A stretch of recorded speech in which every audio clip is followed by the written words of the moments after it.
এই ম্যান, ঘড়ির কাঁটা 1914 সালের দিকে থেমে আছে। প্রথম বিশ্বযুদ্ধ তখন পুরোদমে চলছে। এক তরুণ নামহীন যুবক, যাকে মুভির গল্পের ভেতরে আমরা শুধু একজন ওয়েদার অফিসার হিসেবেই চিনি, সে এক অজানা দ্বীপে আসে। তার কাজ হচ্ছে সেখানে 1 বছরের জন্য আবহাওয়া সংক্রান্ত তথ্য সংগ্রহ করা। একদম একা একটা দ্বীপে, যেখানে শুধু সমুদ্রের গর্জন, ঠান্ডা বাতাস আর অজানা নীরবতা। জাহাজে করে সে পৌঁছায় দ্বীপে, আর সেখানে নেমেই সে দেখতে পায় দ্বীপে আগে থেকেই একজন লোক থাকেন, একজন লাইট হাউস কিপার, নাম গ্রুনার। এই গ্রুনার একেবারে খিটখিটে, কথা কম বলে, আর একদম নিজের জগতে ডুবে থাকে। সে কোনো রকমের অতিথি আপ্যায়ন না করেই জানিয়ে দেয়, তোমার ঘর দেখো, আমি এখন ব্যস্ত। ওয়েদার অফিসার প্রথমেই একটু অস্বস্তি অনুভব করে। আগের যে ব্যক্তি এই দ্বীপে পোস্টেড ছিলেন, তিনি কোথায় গেলেন সেটা গ্রুনার ঠিকভাবে জানায় না, শুধু বলে সে মারা গেছে, হারিয়ে গেছে সমুদ্রে। ওয়েদার অফিসার নিজেই নিজের জন্য পুরনো ছোট একটা কেবিন খুঁজে নেয়। এখানে সে যন্ত্রপাতি বসিয়ে শুরু করে তার কাজ। প্রথম 2-3টা দিন সে বুঝতেই পারে না কি ভয়ঙ্কর কিছু তার জন্য অপেক্ষা করছে, কিন্তু রাত নামার পরই আস্তে আস্তে সে অনুভব করতে শুরু করে কিছু একটা ঠিকঠাক নেই। রাতের বেলায় সে দেখে কেবিনের চারপাশে অদ্ভুত শব্দ হয়, যেন কেউ পায়ের আওয়াজ করছে, জানালায় হাত দিচ্ছে। প্রথমে সে ভাবে এটা তার কল্পনা, কিন্তু একদিন রাতে সে দেখে কেবিনের বাইরে কিছু একটার ছায়া, একটা ছোট মানুষ আকৃতির, কিন্তু পুরোপুরি মানুষ নয়। তার চোখ বড়, শরীরে আঁশ রয়েছে, আর সে গলায় অদ্ভুত আওয়াজ করে। হঠাৎ করে সেই প্রাণীটা তার কেবিনে আক্রমণ করে, জানালার কাঁচ ভেঙে ভিতরে ঢোকার চেষ্টা করে। ওয়েদার অফিসার কোনো রকমে রাইফেল দিয়ে গুলি ছুড়ে প্রাণ বাঁচায়। সারা রাত সে দরজায় কাঠ ঠেসে রেখে কাটায়, কিন্তু বুঝে যায় এই দ্বীপটা আর 10টা দ্বীপের মতো নয়। পরদিন সে দৌড়ে যায় লাইট হাউসের দিকে, যেখানে গ্রুনার থাকে। এখানেই সে দেখে আরো আশ্চর্য জিনিস। লাইট হাউসটা শক্তপোক্ত, চারদিকে সুরক্ষিত, আর দেয়ালের গায়ে বন্দুক বসানো, যেন যুদ্ধক্ষেত্র।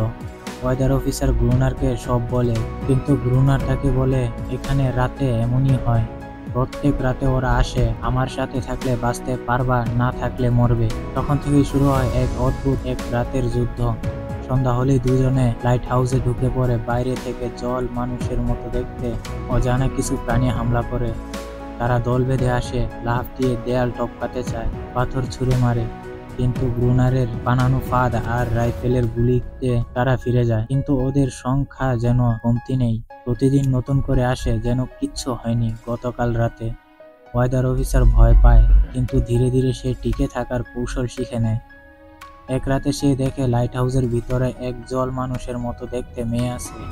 সে একদম চুপচাপ, গ্রুনারের নির্দেশে চলে, মানুষের মতোই হাঁটে, কিন্তু শরীর পুরোটা আঁশে ঢাকা। চেহারায় অমানবিক এক রূপ। গ্রুনার তাকে অনারা বলে ডাকে। ওয়েদার অফিসার প্রথমে ভয় পায়, ভাবতে পারে এটা একটা বন্দি করা জন্তু, কিন্তু দেখে গ্রুনার তার সাথে অদ্ভুতভাবে সহবাস করে, তাকে পশুর মতো ব্যবহার করে, আবার দরকার মতো আদরও করে। ওনারাকে দেখে ওয়েদার অফিসার খুব কষ্ট পায়। সে ভাবে ও যদি মানুষ হতো তাহলে এটা নির্যাতন, কিন্তু ও তো মানুষ নয়। তখন প্রশ্ন আসে, তাহলে কি তাকে প্রাণী ভাবতে হবে, নাকি অনুভূতি সম্পন্ন জীব? এরই মধ্যে এক রাতে আবার এক ভয়ানক হামলা হয়, কিন্তু এবার ওদের আক্রমণ আরো ভয়ঙ্কর, যেন নিজেদের কাউকে ফিরে পেতে এসেছে। সেই রাতেও কোনোভাবে টিকে যায় ওরা দুজন। এই অংশে এসে বোঝা যায়, এই দ্বীপে দিনের আলো যত শান্ত, রাত তত ভয়ঙ্কর। সেই রাতেই ভয়াবহ হামলার পর ওয়েদার অফিসার বুঝে যায়, এখানে থাকা মানেই প্রতিদিন মৃত্যুর কাছাকাছি হাঁটা। সে আগে থেকে অনেক বেশি সতর্ক হয়ে ওঠে। লাইট হাউসের গ্রুনার ও অনারার সঙ্গে তার দিন কাটতে থাকে। ওয়েদার অফিসার লক্ষ্য করে গ্রুনারের সঙ্গে থাকায় এই অনারার মাঝে যেন কিছু মানবিকতা আছে। সে রেগে যায় না, কথা না বললেও অনেক কিছু বুঝতে পারে। তার চোখে এক কষ্ট লুকানো থাকে, যেন সে বন্দী, কিন্তু প্রতিবাদ করতে পারে না। একদিন গ্রুনার বাইরে গেলে ওয়েদার অফিসার আনারের সাথে কথা বলার চেষ্টা করে, যদিও আনার কথা বলতে পারে না, তবে হাতের ইশারা আর চোখের ভাষায় কিছু অনুভূতি প্রকাশ করে। ওয়েদার অফিসার আস্তে আস্তে বুঝতে পারে সে একটা প্রাণী না, সে একজন বুদ্ধিমান সত্তা। ধীরে ধীরে ওয়েদার অফিসার আনারের প্রতি এক ধরনের সহানুভূতি ও টান অনুভব করতে থাকে। প্রথম যাকে সে ভয় পেত, এখন তার কাছেই এক ধরনের শান্তি পায়। কিন্তু গ্রুনার এটা বুঝতে পেরে যায়, আর এতে তার মধ্যে হিংসা জন্মায়। রুনার এক সময় ওয়েদার অফিসারকে বলে, এই মেয়েটা আমার, সে ওদের মতোই একটা জন্তু। তুমি যদি ভাবো ওকে মানুষ বানাবে তাহলে ভুল করছো। ওকে নিয়েই আমি টিকে আছি, তুমি শুধু কাজ করো, আবেগ দেখিও না। এই কথাগুলো ওয়েদার অফিসারকে হতবাক করে। সে অনুভব করে ব্রুনার আসলে বহু বছর ধরে এই দ্বীপে আটকে আছে, আর তার একমাত্র সঙ্গী ছিল এই অনারা, যাকে সে ভালোবাসার নাম দিয়ে আসলে দাসত্বের মতো ব্যবহার করে। তবে গল্প এখানে থেমে থাকে না। একদিন হঠাৎ ওয়েদার অফিসার অনারার গলায় একটা হার দেখতে পায়, যেটা দেখে বোঝা যায় সে কোনো এক সময় মানুষদের কাছ থেকে এসেছে। হয়তো সে গ্রুনারের হাতে বন্দী হওয়ার আগেও মানুষদের সংস্পর্শে ছিল। এখন সে ভাবতে বাধ্য হয়, তাহলে কি এই দ্বীপের নিচে আরো গভীর কিছু রহস্য লুকানো আছে? এই জল মানুষগুলো কারা, কোথা থেকে এসেছে, এত বছর ধরে কেন প্রতি রাতে তারা আক্রমণ করে? এক সন্ধ্যায় ওয়েদার অফিসার একা বের হয় লাইট হাউস থেকে, উদ্দেশ্য দ্বীপের অন্য দিকটা ঘুরে দেখা। তখনই সে আবিষ্কার করে এক ভয়ঙ্কর দৃশ্য। দ্বীপের এক পাথুরে গুহার কাছে অনেকগুলো জল মানুষের কঙ্কাল পড়ে আছে, আর তার পাশেই সে পায় একটা পুরনো কাগজ, যেখানে আগের ওয়েদার অফিসারের লেখা। সে লিখেছিল, এই দ্বীপে মানুষের আগে জল মানুষদেরই বসবাস ছিল। মানুষ এখানে এসে ওদের সরিয়ে দেয়, তারপর তারা সেই জায়গা দখল করে। তাদের ভাষা নেই, কিন্তু তারা পরিবারের মতো থাকে। আর ওনারা ছিল সেই প্রজাতিরই একজন, যাকে গ্রুনার বন্দি করে নিয়ে আসে তার যৌন সঙ্গী হিসেবে। এই সত্যি জানতে পেরে ওয়েদার অফিসারের মধ্যে প্রচন্ড অপরাধবোধ কাজ করে। সে বুঝতে পারে এই প্রাণীগুলো আসলে প্রতিশোধ নিচ্ছে। তারা নিজেদের এক সদস্যকে ফিরে পেতে চায় এবং প্রতিদিন মানুষের কাছ থেকে যে নির্যাতন পেয়েছে তার জবাব দিতে চায়। এই সময় ওয়েদার অফিসার আর গ্রুনারের মধ্যে দৃষ্টিভঙ্গির ফারাক স্পষ্ট হয়ে যায়। গ্রুনার চায় ওদের মেরে ফেলা হোক, আর ওয়েদার অফিসার চায় একসময় হয়তো তাদের সাথে শান্তি স্থাপন করা সম্ভব।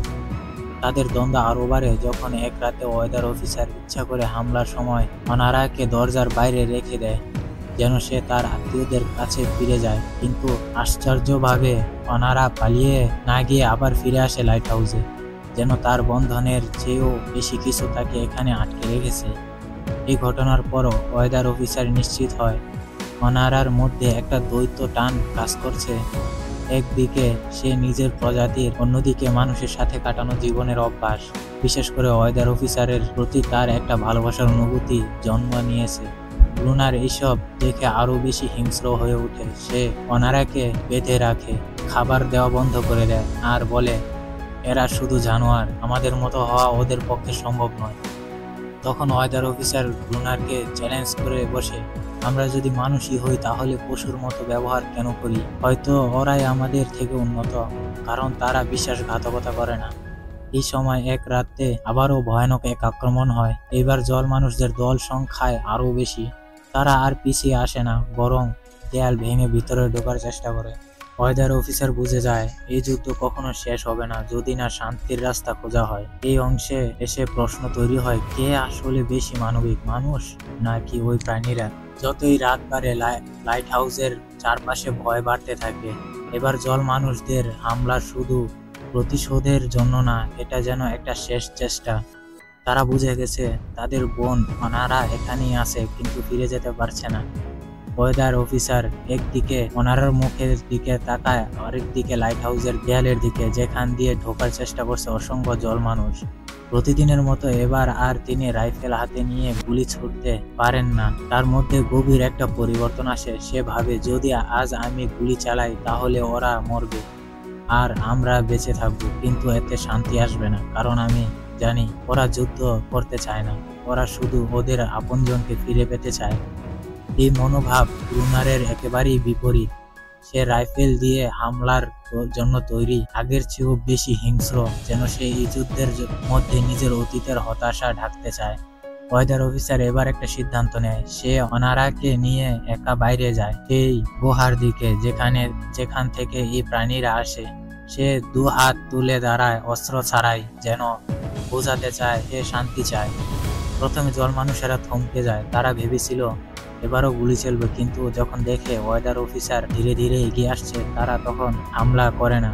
তাদের মধ্যে থেকে একজন এগিয়ে আসে, তার শরীরেও আঁশ, বড় চোখ, কিন্তু তার মধ্যে যেন কিছু একটা শান্ত ও বুদ্ধিদীপ্ত ভাব আছে। সে অনারার দিকে তাকায়, তারপর ওয়েদার অফিসারের দিকে। এক অদ্ভুত মুহূর্তে তারা একে অপরকে বুঝে।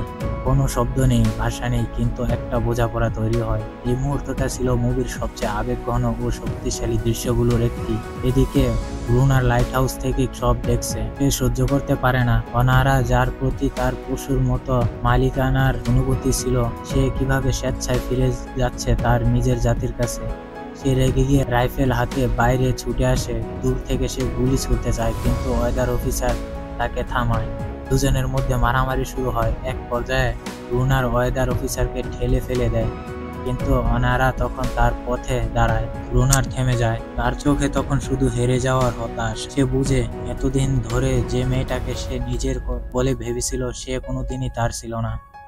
শেষ পর্যন্ত ব্রুনার ধীরে ধীরে হাঁটতে হাঁটতে ফিরে যায় লাইট হাউসে, এবং সে নিজেই আগুন ধরিয়ে দেয় ভিতরে। যেন সবকিছু শেষ, সে নিজেই টানতে চায়, আর তার সাথে ব্রুনারের জীবনের অবসান ঘটে। এর পরের দিন সকালে দ্বীপটা শান্ত। কোনো আক্রমণ নেই, কোনো গর্জন নেই, শুধু সমুদ্র আর হালকা ঠান্ডা বাতাস। তার মুখে শুধু একটা প্রশান্তির ছাপ, যেন একটা দায় সে শেষ পর্যন্ত সঠিকভাবে পালন করতে পেরেছে। তারপর দিন যায়, পরে সময়ে 1 বছর কেটে যায়।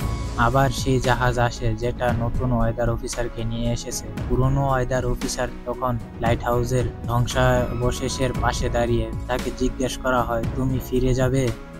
সে শুধু মাথা নাড়ে, না, আমি থাকবো।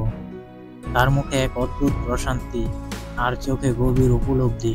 মুভির এই শেষ দৃশ্যটা খুবই শক্তিশালী। যেন যে মানুষটা একসময় সভ্যতার অংশ ছিল, যুদ্ধ থেকে পালিয়ে এসেছিল, সে আজ এক অজানা জীবজগতের সঙ্গে সম্পর্ক তৈরি করেছে। মুভির মূল বার্তা ছিল, আমাদের ভয়, হিংসা, ঘৃণা সবই আসে অজানার প্রতি। যদি আমরা বোঝার চেষ্টা করি, তাহলে শত্রুতা বন্ধু হতে পারে। কখনো কখনো ভালোবাসা জন্ম নেয় সেই জায়গা থেকেই, যেখানে আগে ভয় ছিল।